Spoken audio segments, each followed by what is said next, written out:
Hey there, it's Sharon Whiteman here. I'm here to talk to you today for the next 30 minutes or so about a topic I'm really excited about. You can see here it says cash flow made simple, practical steps for more money.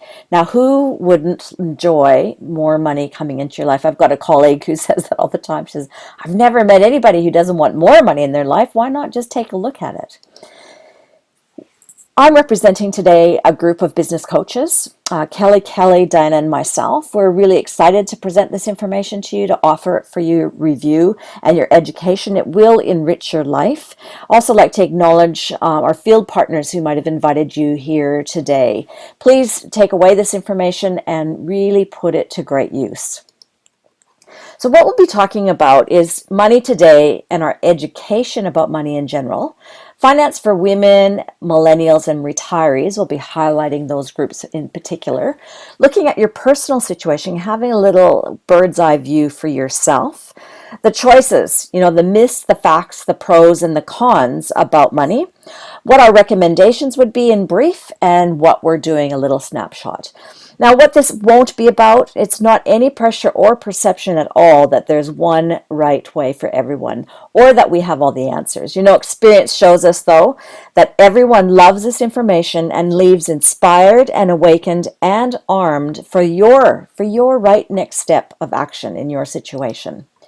So the common reality, the thing that keeps people awake most, that's so stressful that makes them lose sleep is something that's wrong or challenging either with their health or their finances. And so just think about your financial situation right now. If you're here, you might be fine financially, but, curious about making a little extra money. Possibly just evaluate this. Some of us, and I've had this situation as well, where we're looking okay on the surface, but possibly financially might be in deep trouble just around the corner. Say if something happened to your health or your cash flow or your job, or maybe one of the income streams coming into the household. Just think, how prepared are you? So there is a wake-up call right now, and I'd like to be kind of upfront and even blunt about this. These are statistics that you may or may not have been aware of. Now, what's predicted right now is half of all employment predicted to disappear by 2030. That's half of all jobs. Business is shifting. You'll probably already seen this. I've seen it in my family and in my personal circle of friends, that it's shifting. Businesses are employing part-time and contract workers. They're not investing in full-time employees that have all the expenses attached to them. Job security is at an all-time low. Your job can be here today and gone tomorrow. And we have the weakest economy of our lifetime predicted. I know I'm in Australia. I don't know where you're watching this from. But right now they've got, I think a lifetime low of interest rates for home loans right now. So, they're all selling it up that everything's okay, but that's a real warning sign, isn't it? Retirement income is shrinking or non-existent, and that's a global trend.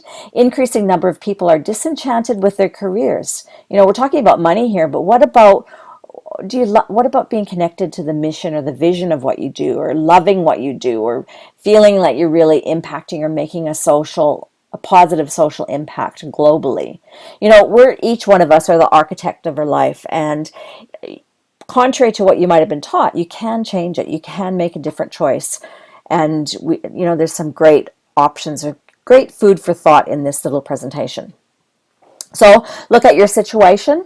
Evaluate. Do you have the time you want to spend with your family and the things that are really important to you? What about your retirement? Are you prepared? Would your finances cope with an interruption in your cash flow? What about your resources? How long would you last if something happened to an income stream into your house? What about evaluating your good debt versus bad debt? That's a concept from the Kiyosaki group, talking about good debt is something that is paying for an asset. Everything else is not a positive choice.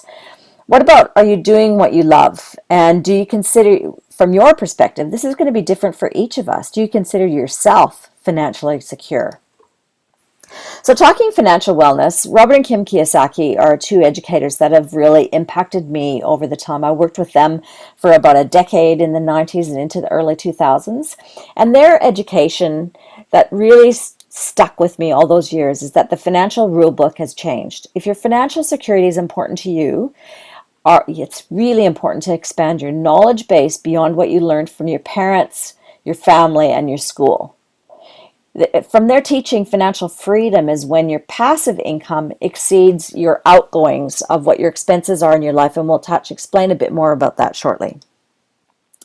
So what is passive income? If that's a concept that's unfamiliar to you, it's something that it's income that comes in like royalties from a music album, or say trailer income from insurance or mortgage sales. You might have heard of that.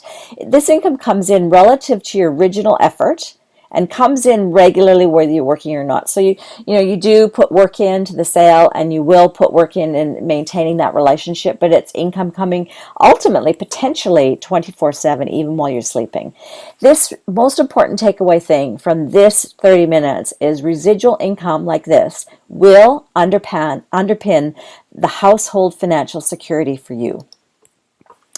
The other thing that I took away from my time with Robert and Kim Kiyosaki is the cash flow quadrant. Now, you might have heard of it. It's very popular. He's got books about it, award-winning books, bestsellers.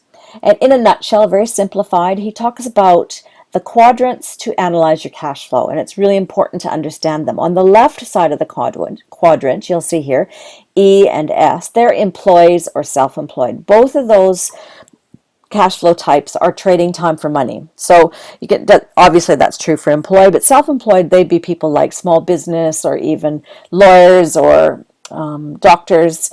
They usually way more. They pay themselves last in the self-employed quadrant. Employees are pretty obvious. They work for every hour they get paid, and they'll have holiday pay, but they get the same pay no matter how they work, don't they? You could have someone right next to you putting in half the effort and your pay could be equal. Now, on the right side of the quadrant, this is where the Kiyosaki says freedom can come for you if that's what you want.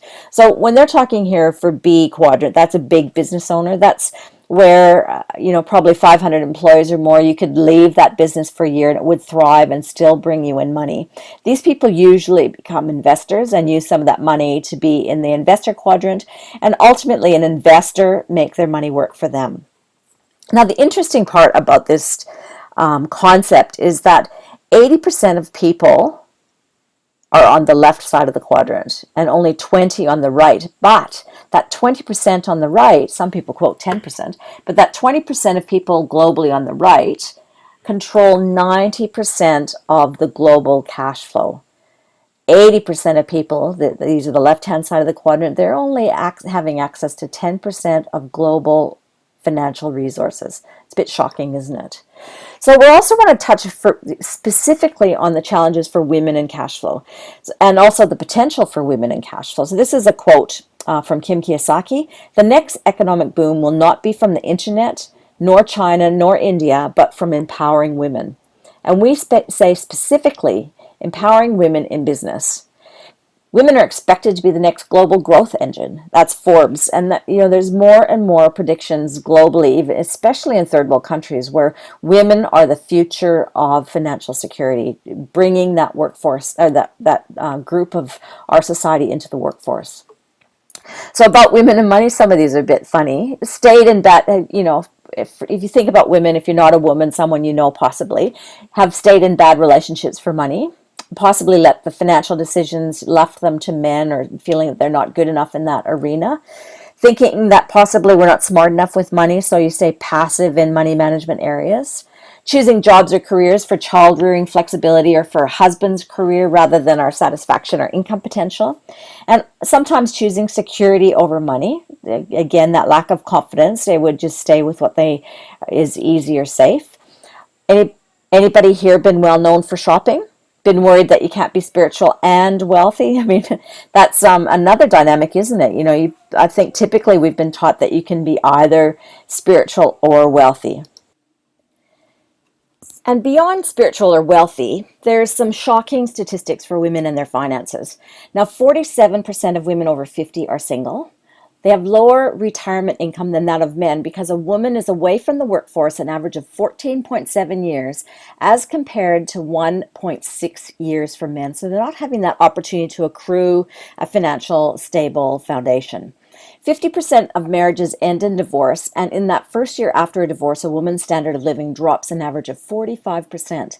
Of the elderly living in poverty, 3 out of 4 are women. 58% of female baby boomers have less than $10,000 in preparation for retirement. Nearly 7 out of 10 women will at some time live in poverty, and they get paid less than men for the same job, and they get passed over for promotions. Now, these are Australian stats. They're generalized. Obviously, there's going to be exceptions to that, but you can tell that this is a serious trend, and it's something that we can, with education, any woman can do something about. And I think you might have just heard my kids in the background. That's why I love what I do. I can do this from home, and please embrace their personal expression in the back of this video. So what about millennials? Why should they be looking out for something to do that's a home business? Our young people are particularly in trouble. The world of work is going to turn upside down as 2 billion jobs, half of all employment on the planet today, will be gone by 2030. Employers are minimizing their outlays and risk. The casual and part-time employment has increased fivefold in the past 5 years. Now, I think most of us, if we could see each other, we'd be nodding our heads. We've all seen that in our community and friends and family members. Unlike previous generations, for many millennials, climbing the corporate ladder isn't a goal. That's not of interest to them. They're mission and values based. 60% are turning their backs on traditional career paths and instead considering themselves entrepreneurs. So think about that. They don't want to climb the ladder, but they want the same freedom of those higher income opportunities. Of those still at a regular job, 60% stated they'll be leaving in the next 2 years. And the other factor that's really important is that government pensions will be non-existent for them. So they don't have a safety net. So it's really good that they're having those kind of feelings of being self-responsible, isn't it?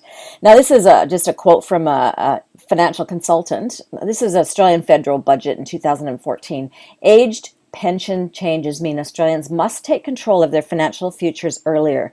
People in their 40s may have a pension. Younger people will be nuts to think there would be a pension for them. And that's something to be thinking about now. And I'll show you a few slides why that should be.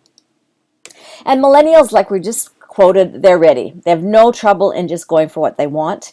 They say they are no different from the rest of us. They're just willing to go after it. 69% want more freedom, 63% want unlimited income, and 62% say they want to control what work they do. The weakest economy of our lifetime is predicted in the next decade. The time is ripe for entrepreneurs. It's perfect for millennials. Now, what about retiring smart? This is moving to another whole generation, isn't it? But the stats for retirees are equally dire. With superannuation alone, only 15% of couples and 5% of singles are projected to achieve their retirement target. Adding in the age pension takes it to 32% of couples and 11% of singles are on track for what they would consider a comfortable retirement income. Most Australians are not on track towards reaching a comfortable income during retirement, and they will continue to draw a large portion of their retirement income from the aged pension. Fingers crossed that it's there. A comfortable income that they're considering from these stats is $56,000 for a couple or $42,000 for a single. And I think we can all know that that's not comfortable, is it? It's, and I guess unfortunately our retirees are living on much less than that anyway, but it's not what I would consider as a comfortable income where they can look after themselves properly.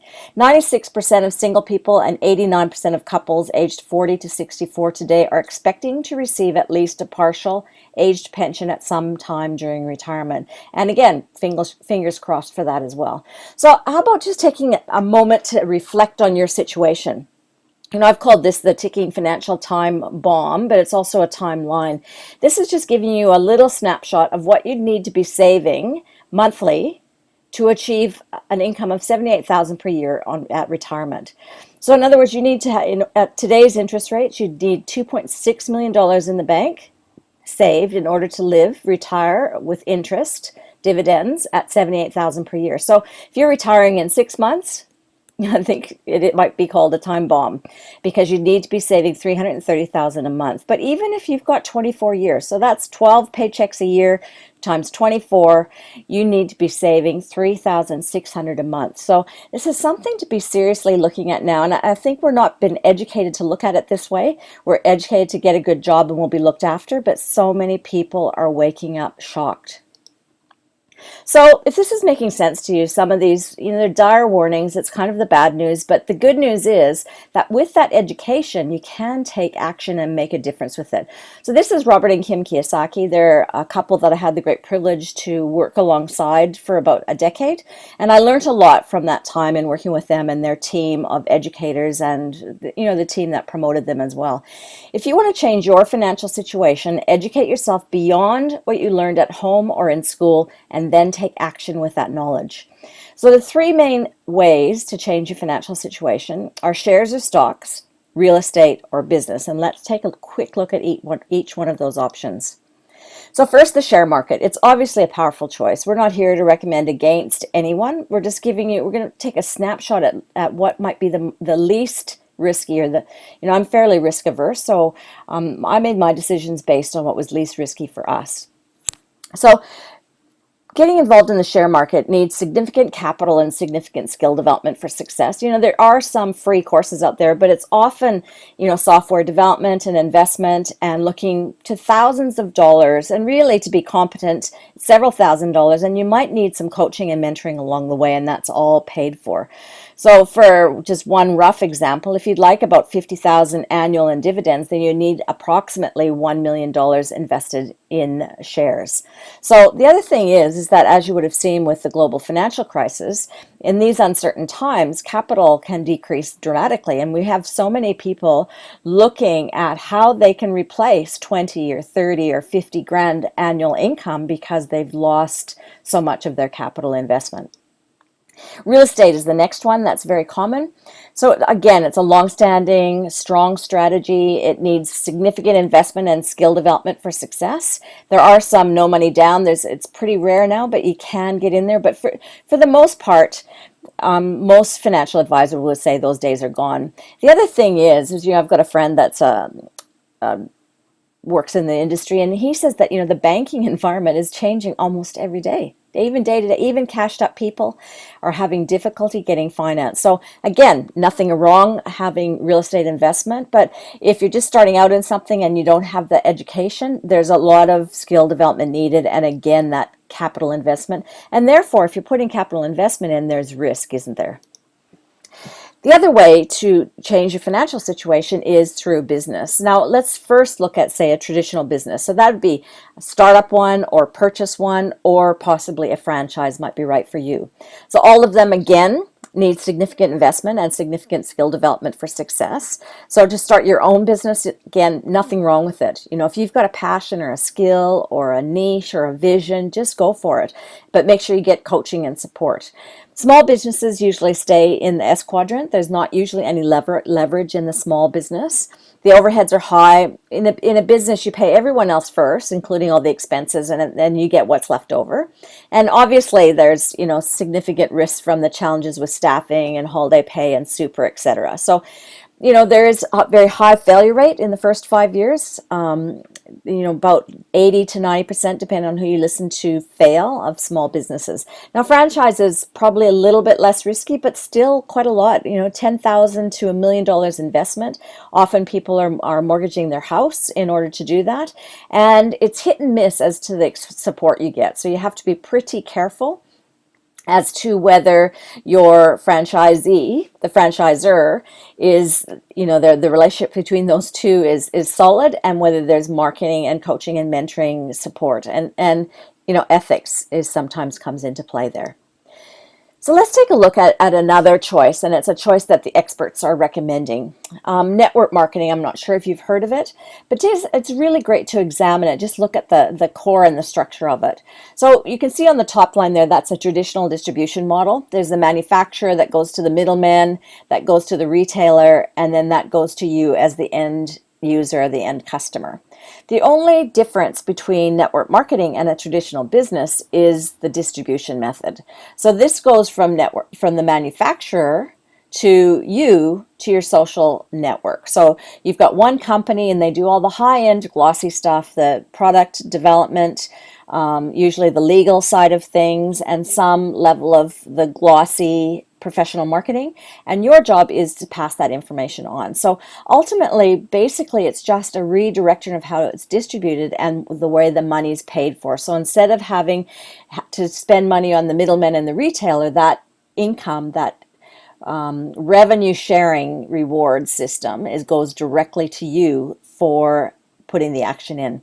You earn income through customer referrals and product sales, and you leverage the power of connecting people. And that's not connecting, again, it's like any business. You're not selling to someone that doesn't want something. You're offering what you have, whether it's a product or a service, and allowing people to have enough information, fully educated, to make an informed decision, yes or no, to what you're offering.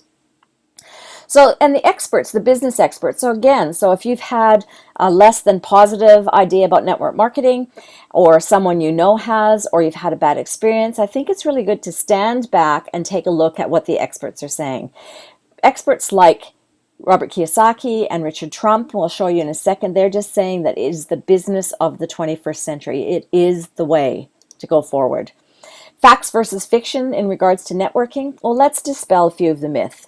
So quite often people say it's this pyramid scheme. Facts are pyramids are illegal, and make sure you choose a reputable company that's, registered with the Direct Selling Association, and you should be fine. You have to sell to friends and family. Well, my answer to that is choose a company with such great product that you'd love, that you'd want them to know anyway. And again, it's just an education process, and then it's a yes or no on their behalf.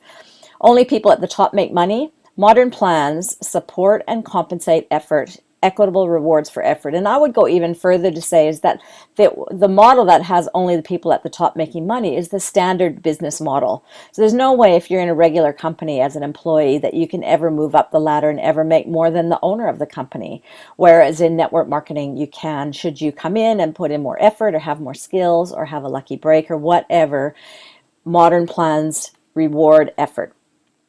Those things don't work. Well, that's something that you need to research and get some more accurate information. Paul Zane Pilzer, he predicts 10 new millionaires in the coming decade. And he said the majority of those will come from network marketing. And a lot of that is that millennial push and that financial push for families needing extra income and retirees needing to top up their income as well. And in regards to a way to get rich quick, couldn't be further from the truth. You really need to look at putting 1 to 5. And what if it was 10 years for full-time income? Well, you compare that to the 40 years at 40 hours to retire on 40%, and you can really get a real analysis of the facts.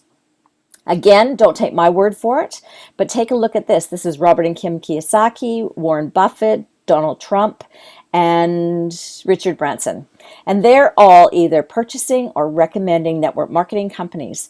They said, really, if you're evaluating this, think as a business analyst. Don't think as someone that possibly you don't think that you know enough to make this decision. Just read the research and check it out for yourself. So there's 2 visionaries, 1 message. The number 1 way to increase your wealth is to start a part-time business. And they've got whole books about it. Go out and research. The whole point of this video is to educate yourself beyond what you knew prior to getting started with this. The other thing that Donald Trump and Robert Kiyosaki, they go further to say is that they specifically in their message recommend against getting a second or third job to make ends meet. They recommend you start a part-time home business, and they recommend network marketing to do that. And they recommend network marketing because of the training and support that comes alongside it. They say by its very nature and design, network marketing is a strikingly fair, democratic, and socially responsible system of generating wealth. These may be economic hard times for the majority, but for the many entrepreneurs, these are times teeming with economic potential. Not only is now the time to have your own business, but there's never been a better time than right now. Business of the 21st century.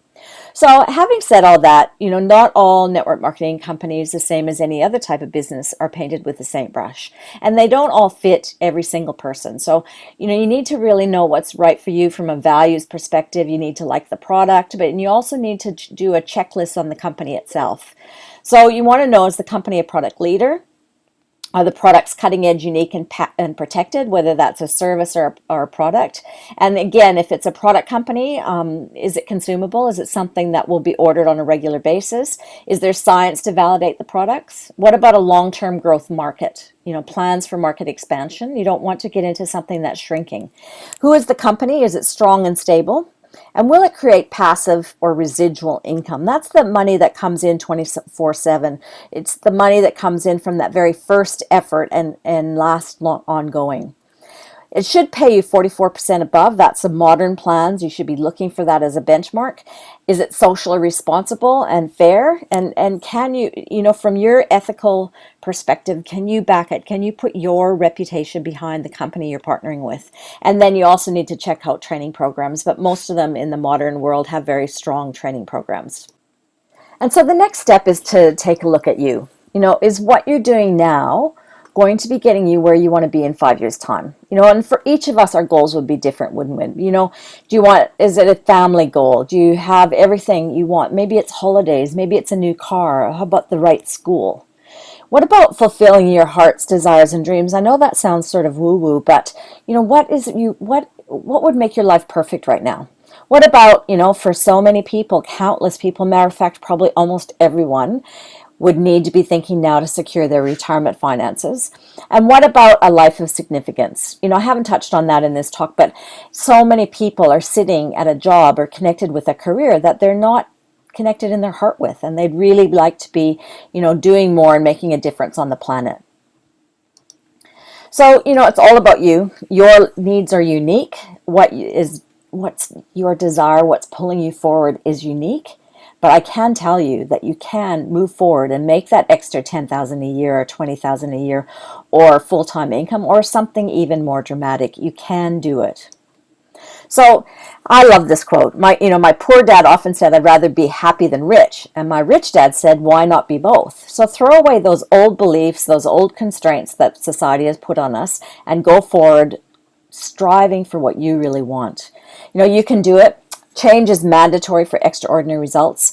You do change when you make a commitment to this. It changes who you are. I'm so grateful for who I am today and for my commitment to our home business. Make sure you get back to the person who invited you this. You want to thank them for, this is life-changing information.